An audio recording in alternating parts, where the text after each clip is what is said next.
दोस्तों, आज की हमारी ये कहानी एक ऐसे शख्स की है जिसका ना कोई परिवार है और ना ही कोई दोस्त। इस दुनिया में उसका कोई भी नहीं है। वो बिल्कुल अकेला है और वो एक एनिमल कंट्रोल सेंटर में जॉब करता है। सुबह से शाम तक की जॉब में वो सिर्फ कुत्तों की ही देखभाल करता है और यही उसकी रोजाना की लाइफ है। इस आदमी का नाम सेथ है और हमेशा की ही तरह वो आज भी अपनी जॉब के लिए तैयार हो रहा था। फिर शाम को जब वो बस में जॉब से वापस घर को आ रहा होता है तो तभी उसे बस में एक खूबसूरत सी लड़की दिखाई पड़ जाती है और इस लड़की को सेथ पहले से ही जानता है, इसीलिए वो उसे बात करने के लिए उसके पास जाता है। सेथ उसका नाम लेकर उसे बातें करना शुरू कर देता है और उसे अपना नाम भी बताता है। इस लड़की का नाम होता है हॉली और वो उसे बताता है कि वो दोनों एक ही स्कूल में पढ़ा करते थे और तब वो उसका सीनियर था। लेकिन हॉली नाम की इस लड़की को कुछ भी याद नहीं था, तो फिर वो अपनी डायरी लिखना शुरू कर देती है, जिस पर सेथ उसे कहता है कि शायद अब वो एक राइटर बन चुकी है। इस पर हॉली उसे बताती है कि ऐसा कुछ भी नहीं है, वो तो बस अपना जर्नल लिख रही है। सेथ को हॉली को देखते ही उसे प्यार हो जाता है, इसीलिए वो उसे एक कॉफी डेट के लिए पूछता है। लेकिन हॉली बिल्कुल भी इंटरेस्टेड नहीं है और वो उसकी बात सुने बिना ही अपने बस स्टॉप पे उतर जाती है। पर इसके बाद सेथ हॉली के बारे में सोचते रह जाता है। वो घर आता है और हॉली को इंटरनेट पे ढूंढता है। वो हॉली की प्रोफाइल को स्टॉक करता है और शायद अब उसे हॉली से प्यार हो गया था।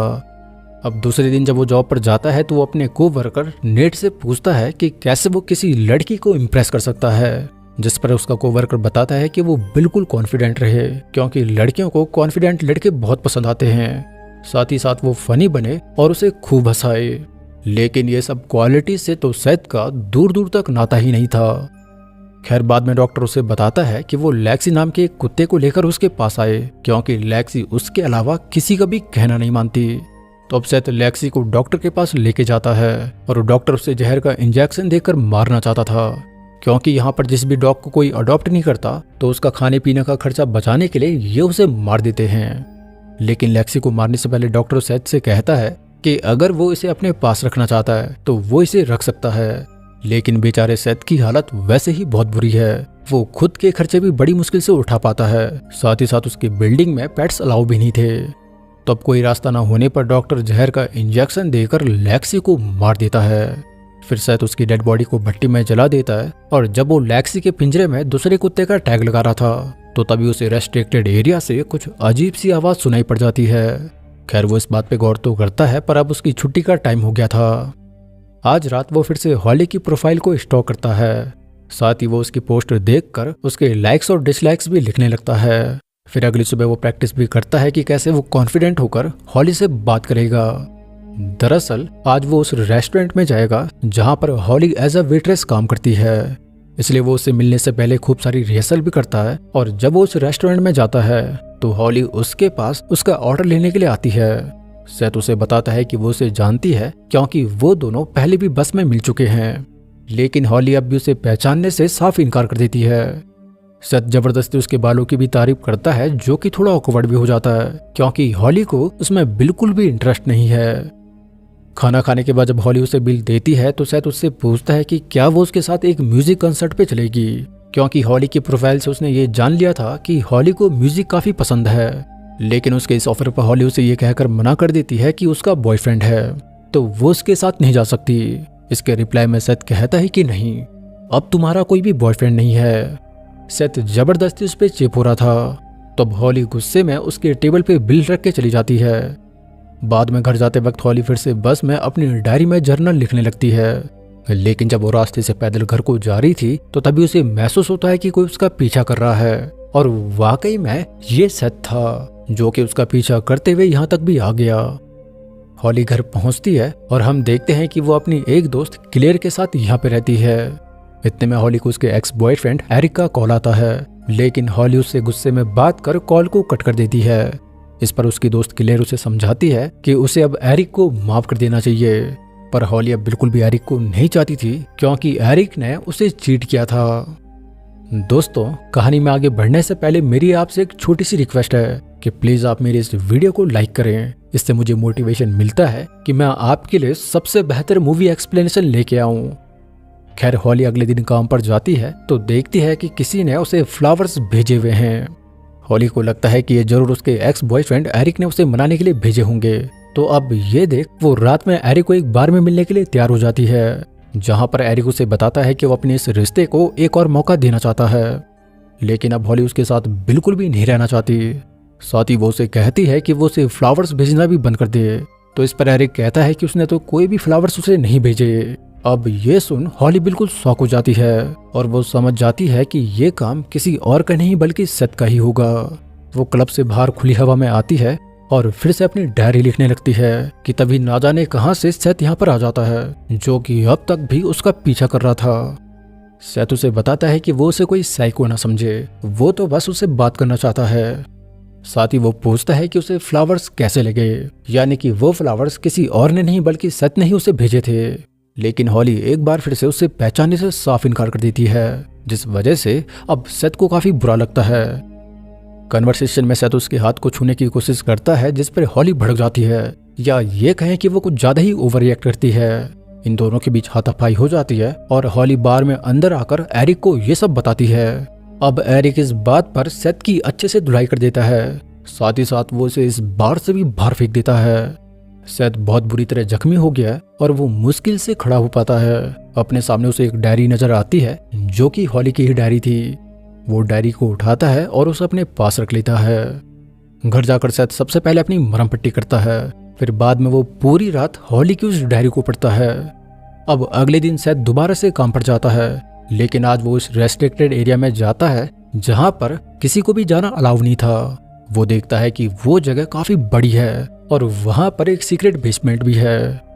अब इसके बाद पता नहीं कैसे उसके दिमाग में एक आइडिया आता है और वो कुछ सामान ऑनलाइन से ऑर्डर करता है, जिसके बाद वो एक पिंजरा बनाना शुरू कर देता है। और पिंजरा जब बनकर तैयार होता है तो हम देखते हैं कि ये पिंजरा काफी बड़ा है, जिसमें कि एक इंसान भी आसानी से फिट आ सकता था।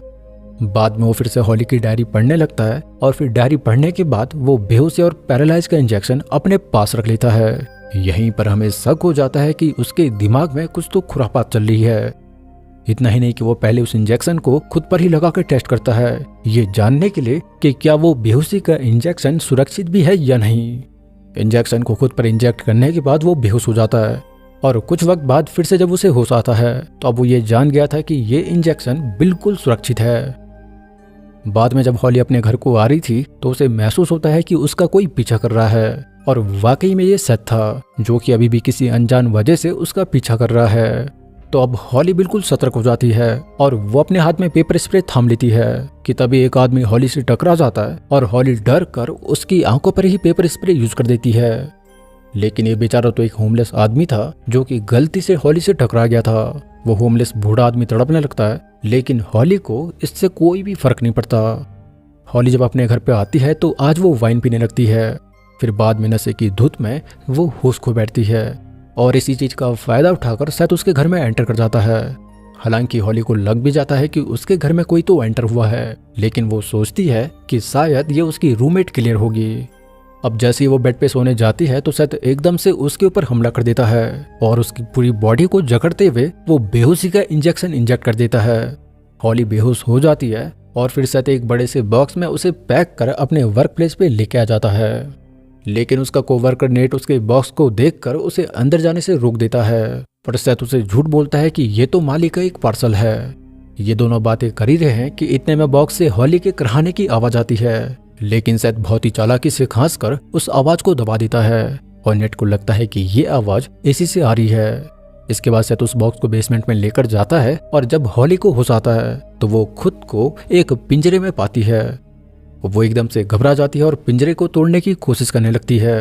वो ताले को खोलने की भी कोशिश करती है और इस कोशिश में उसका एक नेल बुखड़ जाता है। वो अब जोर जोर से चीखना चिल्लाना शुरू कर देती है, लेकिन फिर भी नेट उसकी आवाज नहीं सुन पाता, क्योंकि यहाँ पर कुत्तों की भौंकने की आवाज के बीच कुछ भी नहीं सुनाई पड़ता। फिर बाद में सेथ खाना लेकर उसके पास आता है और उसे टॉयलेट और वेस्ट पर्पस के लिए एक पॉट भी देता है।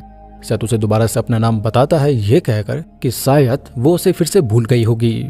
लेकिन गुस्से में पूरी तरह पागल हॉली उसे अब्यूज करने लगती है और इस वजह से सेथ भी अब गुस्सा हो जाता है और जो थोड़ा सा भी खाना वो उसके लिए लेकर आया था वो उसे भी हॉली को नहीं देता और जाते जाते उसे बताता है कि वो ये सब सिर्फ उसके भले के लिए ही कर रहा है, क्योंकि वो उससे बहुत प्यार करता है।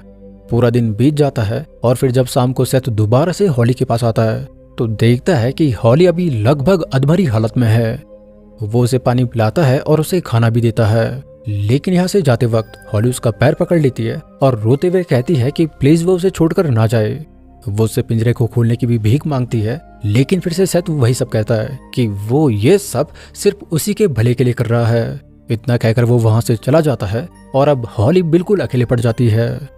इस तन्हाई में उसे हेलुसिनेशन भी होने लगता है कि उसकी बेस्ट फ्रेंड क्लेयर भी अभी इस कमरे में मौजूद है, जो कि उसे बता रही है कि वो अब कुछ नहीं कर सकती। सेथ जो भी कुछ चाहे वो उसके साथ कर सकता है और वो इस पिंजरे में ही मारी जाएगी। अब अगली सुबह ना चाहकर भी सेथ के दिए पॉट को उसे टॉयलेट के लिए यूज करना पड़ जाता है। टॉयलेट करते वक्त एकदम से उसके पैर के सामने एक चूहा आ जाता है, जिसे देखकर वो पहले तो काफी डर जाती है, लेकिन फिर बड़ी ही बुरी तरह से वो उस चूहे को कुचल देती है। बाद में जब सेथ उसके पास आता है तो वो उसका वेस्ट साफ करता है और हॉली उसे पूछती है कि क्या वो उसका रेप करना चाहता है या फिर क्या वो उसे मार देगा। सेथ कहता है कि अभी तो उसने ऐसा कुछ सोचा नहीं है, लेकिन हाँ, वक्त आने पर वो उसे मार भी सकता है। इस पर एक बार फिर से हॉली उसे अब्यूज करती है और सेथ फिर यहाँ से चला जाता है। सेथ के जाने के बाद उसे फिर से हेलुसिनेशन होने लगता है, जिसमें क्लेयर उसे पूछती है कि वो आगे तुम्हारा रेप कर देगा, तो अब आगे का उसका क्या प्लान है। तो इस पर हॉली कहती है कि वो सिर्फ एक सही वक्त का इंतजार करेगी। अब अगले दिन जब सेथ उसके पास आता है तो वो उसे उसकी डायरी वापस कर देता है। डायरी को पढ़ने के बाद सेथ अब पूरी तरह से बदल गया था, क्योंकि हैली ने अपनी डायरी में प्यार का मजाक बनाया हुआ है। उसने लिखा हुआ है कि प्यार सिर्फ बेवकूफ लोग ही करते हैं, लेकिन सेथ का इस पर थोड़ा सा अलग नजरिया है। उसकी नजर में प्यार एक खूबसूरत एहसास है और प्यार एक सैक्रिफाइस भी है। इंसान अपने सच्चे प्यार के लिए कुछ भी कर सकता है। अब सेथ के मुंह से ऐसा सुनते ही हॉली को उसका सबसे बड़ा हथियार मिल चुका था, जो कि निश्चित ही आपके आगे रोंगटे खड़े कर देगा। साथ ही वो उसे बताता है कि उसे ये भी पता है कि उसके अलावा इस कमरे में उसकी बेस्ट फ्रेंड क्लेयर भी मौजूद है, क्योंकि तब उसने बाहर से हॉली को उससे बात करते हुए सुन लिया था। वो उससे पूछता है कि क्या क्लेयर अभी भी यहाँ पर मौजूद है। हॉली इस पर कुछ नहीं बोलती, क्योंकि क्लेयर अभी सेथ के पीछे ही बैठी हुई है। सेथ उसे बताता है कि उसने उसकी पूरी डायरी को पढ़ा और क्लेयर सिर्फ उसका एक भ्रम मात्र है, जो कि रियल वर्ल्ड में एग्जिस्ट नहीं करती है, क्योंकि क्लेयर को तो उसने कब का ही मार दिया है। वो मानसिक रूप से बीमार है और अब सेथ उसकी डायरी से उसकी सारी पोल पट्टी खोलना शुरू कर देता है कि कैसे उसकी और एरिक की एंगेजमेंट तक भी हो गई थी, लेकिन एरिक ने उसके ही बेस्ट फ्रेंड क्लेयर के साथ मिलकर उसे चीट किया। फिर एक दिन क्लब से वापस आते वक्त उसने क्लेयर को अपनी गाड़ी में बिठाया और जैसे ही क्लेयर ने ये सब एक्सेप्ट किया कि गलती से उन दोनों के बीच सब कुछ हो गया था, क्योंकि उस रात वो दोनों काफी ड्रंक थे, तो उन्हें नहीं पता चला कि वो क्या कर रहे हैं। क्लेयर ने इसके लिए माफी भी मांगी, लेकिन हॉली ने जानबूझकर अपनी कार को फुल स्पीड में एक्सीडेंट करवा दिया। एक्सीडेंट होने के बाद वो दोनों बुरी तरह इंजर्ड हो गए थे, पर फिर भी दोनों में जान बची हुई थी। लेकिन फिर उसने एक कांच को क्लेयर की आंखों में घोंपकर उसे मार दिया। क्लेयर के साथ तो चलो उसने माफ किया, क्योंकि उसने एरिक के साथ मिलकर उसे चीट किया था, तो इस बात से कोई ज्यादा फर्क नहीं पड़ता। लेकिन क्लेयर ही नहीं बल्कि उसके बाद उसने कई सारे लोगों को बेवजह मौत के घाट उतारा। तो अब वो उसे बताए कि उसने ऐसा क्यों किया, लेकिन इस पर हॉली एक अजीब तरह का जवाब देती है कि उसने सबको इसलिए मारा क्योंकि वो उन्हें मार सकती थी। सेथ हॉली की सच्चाई जान अब पूरी तरह से स्तब्ध है। दूसरे दिन जब सेथ हॉली के पास आता है तो आज पहली बार हॉली उससे प्यार भरी बातें करने लगती है और उसे उसके ही जाल में फंसाती है कि एक तरफ तो वो कहता है कि वो उससे बहुत प्यार करता है और दूसरी तरफ उसने उसे पिंजरे में कैद किया हुआ है, जबकि अगर तुम वाकई में किसी चीज से प्यार करते हो तो तुम्हें उसे बिल्कुल आजाद छोड़ देना चाहिए। वो अपना सर जोर जोर से पिंजरे पे मारने लगती है, जिससे उसका चेहरा पूरी तरह से खून से सन जाता है। वो सेथ को बताती है कि अगर मैंने खुद को मार दिया तो तुम्हारी लाइफ भी खत्म हो जाएगी, क्योंकि ये जगह तुम्हारे ही फिंगरप्रिंट से भरी हुई है। एक तरह से वो सेथ को पूरी तरह से मैनिपुलेट करने लगती है और आज तो पहली बार वो अजीब तरह से मुस्कुरा भी रही है। सेथ यहाँ से निकलता है और आज सेथ को अपने मालिक की काफी डांट भी पड़ती है, क्योंकि उसके कोवर्कर नेट ने उसकी शिकायत करी है कि वो 2 दिन से यहाँ पर काम नहीं कर रहा। तो अब वो सेथ को एक आखिरी वार्निंग देती है, ये कहकर कि अगर फिर से उसे उसकी शिकायत मिली तो अब की बार वो उसे फायर कर देगी। अब अगले दिन जब सेथ हॉली से मिलता है तो वो उसे खाने को सिर्फ एक चॉकलेट देता है, ये कहकर कि आज उसके पास उसके लिए कुछ भी नहीं है। वो आज हॉली के साथ काफी रूड बिहेव भी करता है। लेकिन हॉली उसे बताती है कि कल रात उसे एक सपना आया जिसमें वो दोनों दुनिया से दूर एक घर में रह रहे थे और उसने ये भी देखा कि वो सेथ से प्यार कर रही है। लेकिन शायद वो सपना एक सपना ही रहेगा, क्योंकि एक तरफ तो वो कहता है कि वो उससे बहुत प्यार करता है और दूसरी तरफ उसने उसे पिंजरे में रखा हुआ है, यहाँ तक कि वो उसे खाना तक भी नहीं दे रहा है। हॉली सेथ को दोबारा से मैनिपुलेट कर रही थी और ये काम भी कर जाता है। सेथ उसकी बातों में फिसल जाता है और वो उसके लिए खाना लेने के लिए निकल जाता है। लेकिन आज नेट उसे बेसमेंट से बाहर आते हुए देख लेता है। नेट को आज से पहले इस बेसमेंट का कुछ भी नहीं पता था। वो बेसमेंट में जब जाता है और जैसे ही वो डोर ओपन करता है तब हॉली को पिंजरे में देख उसके पैरों तले जमीन खिसक जाती है। हॉली उसे देखते ही उसे पिंजरे से बाहर निकालने को बोलती है, लेकिन नेट के कई कोशिश के बाद भी वो पिंजरे का लॉक नहीं तोड़ पाता और तभी इसी पल यहाँ पे सेथ भी आ जाता है। लेकिन हॉली इशारों से सेथ को नेट को ही मारने के लिए कहती है, तो अब सेथ पीछे से नेट के सर पे वार कर देता है। इन दोनों के बीच काफी लड़ाई होती है और नेट बुरी तरह जख्मी होकर नीचे गिर जाता है। हॉली सेथ से कहती है कि वो उसे बहुत प्यार करती है, तो वो उसे किसी भी कीमत पर खोना नहीं चाहती। तो अब हॉली एक बड़ी ईंट से सेथ को उसका सर फोड़ने के लिए कहती है और सेथ उसके बहकावे में आकर नेट को बुरी तरह मार देता है। और ये सब देख हॉली को बहुत मजा आता है। उसकी आंखों में एक सुकून था। सेथ अब बुरी तरह डर गया है क्योंकि उसने अपने ही कोवर्कर का मर्डर कर दिया है। लेकिन हॉली उसे बताती है कि अब वो जैसा कहे वो वैसा ही करे। अगर उन्हें पुलिस से बचना है तो उन्हें इसी वक्त नेट की बॉडी को डिस्पोज करना पड़ेगा। उन्हें नेट को इस तरह से मारना होगा जिससे कोई भी सुराग ना बचे। तब हॉली कहती है कि वो नेट के दांत और उंगलियों को काट दे ताकि किसी भी हाल में उसकी पहचान ना की जा सके। सेथ हॉली के कहने पर इसके लिए भी तैयार हो जाता है क्योंकि वो अब वैसे ही बुरी तरह फंस गया है।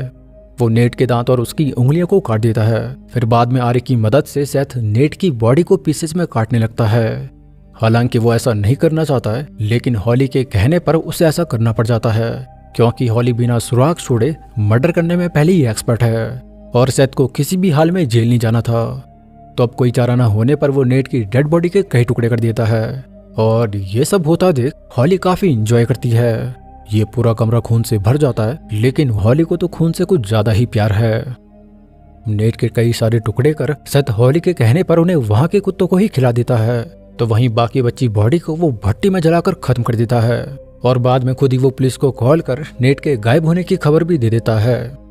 शाम के वक्त सेथ समुद्र के पास जाता है और नेट के उखाड़े हुए दांत वो समुद्र में फेंक देता है।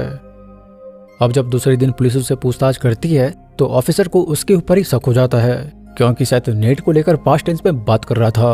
वो कहता है कि नेट को उसने काफी दिनों से नहीं देखा, लेकिन वो काफी अच्छा इंसान था। यहीं से पुलिस को सेथ पर शक हो जाता है और जाते जाते ऑफिसर उसे बताता है कि उसकी नजर अब उसके ऊपर ही रहेगी। बाद में जब सेथ हॉली के पास जाता है तो हॉली का इधर अलग ही चल रहा है। वो कहती है कि अब वो भी उसी के जैसे क्रिमिनल बन गया है, तो अब उन दोनों में कोई भी फर्क नहीं बचा।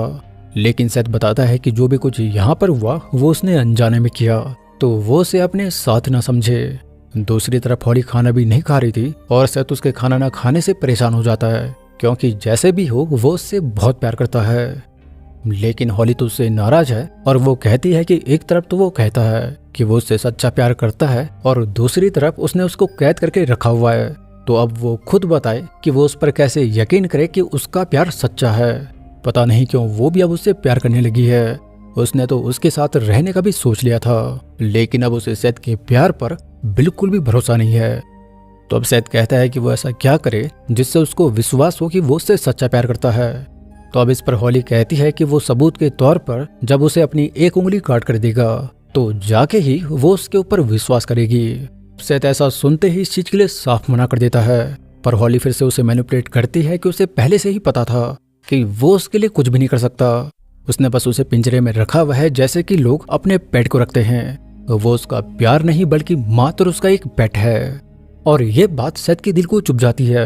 तो अब सेथ ना चाहकर भी अपने प्यार को साबित करने की खातिर एक चाकू से अपनी उंगली काटने को तैयार हो जाता है। उसे बहुत दर्द होता है, लेकिन हॉली तो ये सब काफी एंजॉय कर रही है। सेथ जैसे तैसे अपनी उंगली काट देता है और अब सेथ जब दर्द से करा रहा था तो तभी हॉली उसका चाकू लेकर अपनी गर्दन पे लगा देती है और सेथ को कहती है कि उसने अगर गेट नहीं खोला तो वो अपनी ही गर्दन काट देगी।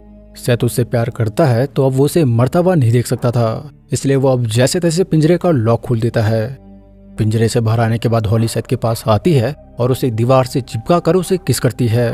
सेथ को लगता है कि आखिरकार उसने अपने प्यार को पा लिया है, लेकिन अगले ही पल हॉली चाकू से उसका गला काट देती है। अब इसके बाद सीन शिफ्ट होता है और हम हॉली को एरिक के साथ दिखते हैं। दोनों अब रिलेशनशिप में हैं, लेकिन एरिक अभी भी उसे चीट कर रहा है। यह सब देख हॉली कुछ याद करने लगती है और वो अपने घर से निकलकर एक वेयर हाउस के अंदर एंटर करती है, जहां पर हम देखते हैं कि एक पिंजरे में बहुत ही घिनौना और गंदा आदमी कैद है। उस आदमी की एक उंगली भी कटी हुई है और हम ये देखते ही समझ जाते हैं कि यह आदमी और कोई नहीं बल्कि सेथ ही है और उसकी इस बुरी हालत के पीछे हॉली का ही हाथ है। सेथ को उसने मारा नहीं था, बल्कि उसने उसे पिंजरे में रखा और ना जाने उसकी बॉडी में कौन कौन से केमिकल इंजेक्ट करे, जिससे अब बेचारे सेथ की हालत इतनी बुरी हो गई है। सेथ का पूरा शरीर धीरे धीरे सड़ रहा होता है, वो तो अब बोलने के काबिल भी नहीं रहा। हॉली शुरू से एक खतरनाक किलर थी और उसे किडनैप करके सेथ ने बहुत बड़ी गलती करी, क्योंकि बेचारे सेथ ने उसे किडनैप तो किया पर वो दिल का बिल्कुल भी बुरा नहीं था। तो वहीं हॉली तो एक बहुत ही खतरनाक साइकोपैथ थी। और फिर इसी सीन के साथ इस मूवी का अंत हो जाता है।